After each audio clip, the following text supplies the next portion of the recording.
Hello friends, आज की इस वीडियो में मैं आपको ये बताने जा रहा हूँ कि कैसे आप अपने Vivo V30 Pro Android mobile phone में अगर आपके मोबाइल में फ़ोन करते समय अगर आवाज़ नहीं आती है तो इस प्रॉब्लम को आप सॉल्व कैसे कर सकते हैं। आज के इस वीडियो में आपको डिटेल में जानकारी देने वाला हूँ। तो चलिए यहाँ पे वीडियो को हम स्टार्ट कर लेते हैं। देखिए दोस्तों, अगर आपके मोबाइल फ़ोन में फ़ोन करते समय यानी फ़ोन पर बात करते समय अगर आवाज़ नहीं आती तो इसकी सॉल्यूशन के लिए करना क्या है। सबसे पहले आपको अपने फ़ोन को एक बार रीस्टार्ट कर लेना है, ठीक है। अगला काम ये करना है कि आपके मोबाइल फ़ोन में ना ये फाइल का ऐप होता है, इस फाइल के ऐप को ओपन करना है। इसमें आपको नीचे ऐप्स का ये ऑप्शन टैप करना है। अगले पेज में सबसे ऊपर सिस्टम ऐप का ये ऑप्शन टैप करना है। इस वाले पेज में आपको नीचे आना है। यहाँ पर आपको ये ऑप्शन मिलता है एंड्रॉइड सिस्टम पे टैप करना है। इसके अंदर आपको नीचे स्टोरेज एंड कैच का ये ऑप्शन टैप करना है। यहाँ पर आपको क्लियर कैच का ऑप्शन टैप करना है, तो आपका कैच के सामने डेटा जीरो हो जाता है, ठीक है। अब देखिए अगला काम ये करना है, आपके फोन का जो स्पीकर होता है ना, ऊपर वाले स्पीकर को और आपके जो बैक साइड पे जो स्पीकर होता है उसे आपको अच्छे से साफ कर लेना है, ठीक है ना।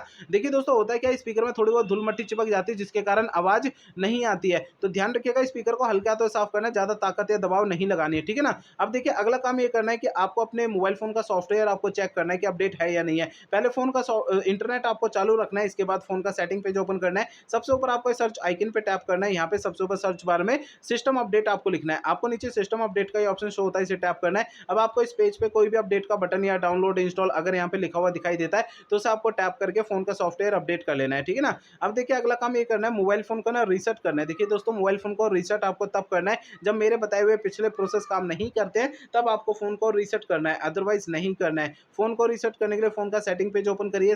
सेटिंग पेज में सबसे ऊपर ये सर्च आइकन पे टैप करना है। यहाँ पे सबसे ऊपर सर्च बार में रीसेट आपको लिखना है। आपको नीचे की साइड ये ऑप्शन मिलता है erase all data factory reset, इसे टैप करना है। आपका फोन डायरेक्टली आपको सेटिंग में लाएगा। Erase all data factory reset का ऑप्शन टैप करेंगे तो अगले पेज में सबसे नीचे इरेज ऑल डेटा का ऑप्शन टैप करना है। इससे आपका फोन जो रीसेट हो जाएगा और आपकी प्रॉब्लम सॉल्व हो जाएगी। लेकिन फोन को रीसेट करने से पहले दो बातों का ध्यान रखना है। पहली बात ये ध्यान रखनी है, आपके फोन में जितना भी डेटा है आप अपने फोन के डेटा का बैकअप ले लीजिए। और दूसरी बात ये ध्यान रखनी है, आपके फोन की जीमेल आईडी और उसका पासवर्ड आपको पहले से नोट करके रखना है। ये दो काम आपको पहले करना है, उसके बाद फोन को रीसेट करना है, ठीक है ना। तो मेरे बताए हुए सभी प्रोसेस आप यूज करेंगे तो इससे आपकी प्रॉब्लम जो है वो सॉल्व हो जाएगी, ठीक है ना।